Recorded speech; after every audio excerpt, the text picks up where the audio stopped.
नमस्कार दोस्तों, आज हम बात करने वाले हैं सुलजॉन एनर्जी के बारे में। जो सुलजॉन एनर्जी लिमिटेड कंपनी है, इसका जो शेयर है उसने अपने शेयर होल्डर्स को हमेशा से ही एक मल्टी बैगर रिटर्न दिया है।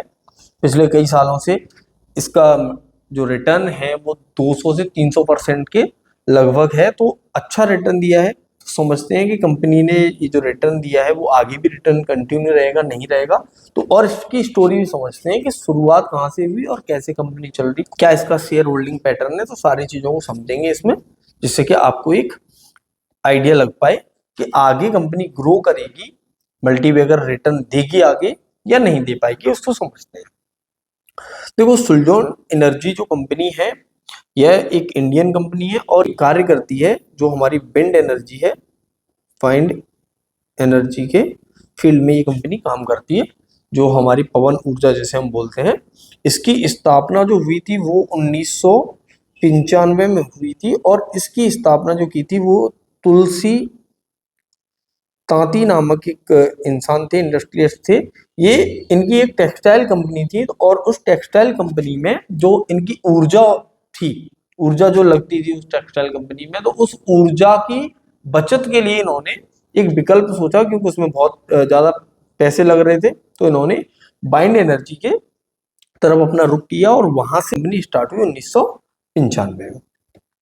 उसके बाद 1995 से लेके 2005 तक कंपनी ने अच्छे रिटर्न दिए और काफी अच्छे से ग्रो किया, क्योंकि देखो बाइंड एनर्जी में कदम रखने वाली भारत की ये पहली कंपनी थी और पहली कंपनी की होने की वजह से इसको बहुत सारे ऑर्डर्स भी मिलने लग गए, जिससे क्या हुआ कि कंपनी का जो ग्रोथ रेट है वो बहुत अच्छा हो गया और काफी अच्छा परफॉर्म किया इसने 2010 तक।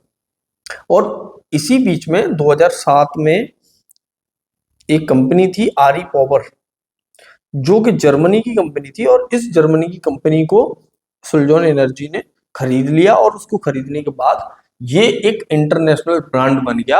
और उस समय पे 2010 में ये पांचवी सबसे बड़ी कंपनी बन गई, कि पूरे विश्व में जितनी भी कंपनियां थी उनमें बाइंड एनर्जी के क्षेत्र में ये पांचवी सबसे बड़ी कंपनी बन चुकी थी।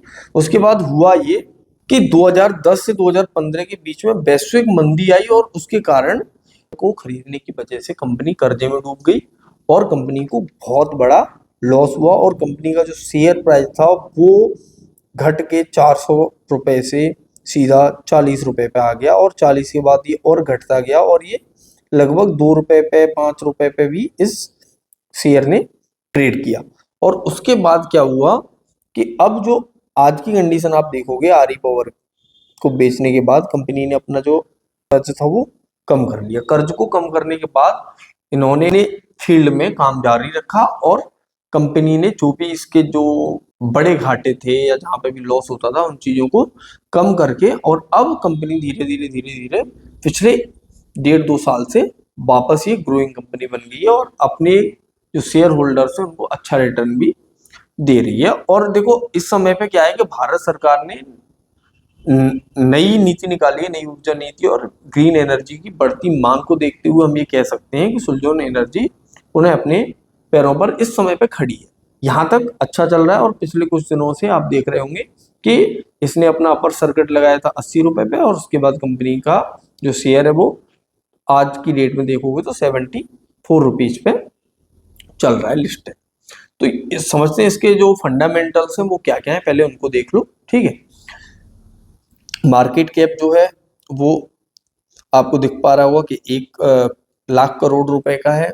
जो तुम्हारा ROCE है वो 25% है और ROE 28.8% और ये अच्छा है ROE, और फेस वैल्यू 2 रुपए है इसकी, और ये आपका हाई और लो दिखा रहा है अभी का, ठीक है। तो ये हमारी कुछ कंपनी की फंडामेंटल्स है और आगे बढ़ते हैं। देखो, ये आपको 1 ईयर का ग्राफ दिख रहा होगा कि पिछले 1 साल से लगातार जो कंपनी है वो ग्रोइंग है और लगातार इसका जो शेयर प्राइस है वो बढ़ता जा रहा है, ठीक है।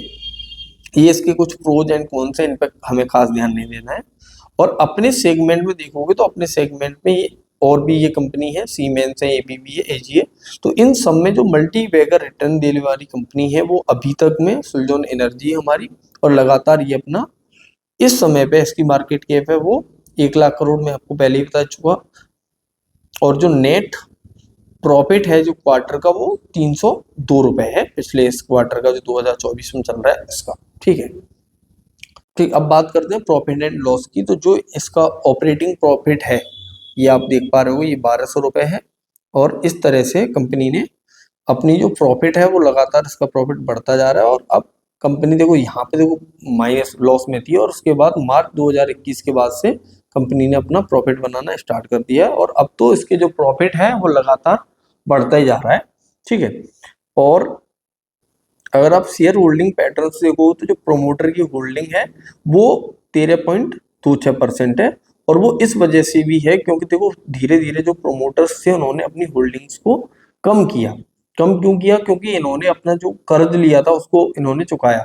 और जो FII और DII की होल्डिंग देख रहे हो तो वो पहले जो मार्च 2024 में थी वो 19.57 थी, अब ये बढ़ गई है। और इधर देखो DII की होल्डिंग भी बढ़ गई। तो इसका बढ़ने का मतलब क्या है कि कहीं इसमें अब धीरे धीरे जो बड़े इंस्टीट्यूशन है वो इसमें अपना पैसा लगाना स्टार्ट कर चुके हैं।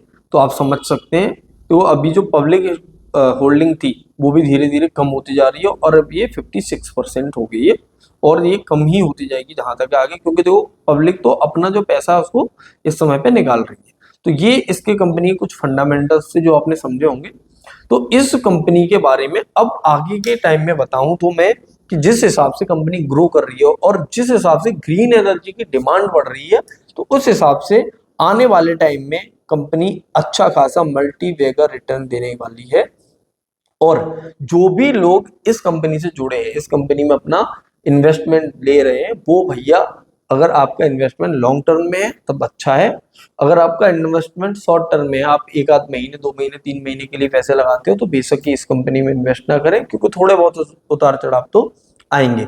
लेकिन जिस हिसाब से कंपनी ने दोबारा अपना कमबैक किया है वो बहुत अच्छा है। और आगे आने वाले टाइम पे ये कंपनी जरूर मल्टीबैगर बनेगी, ये मेरी पर्सनल राय है।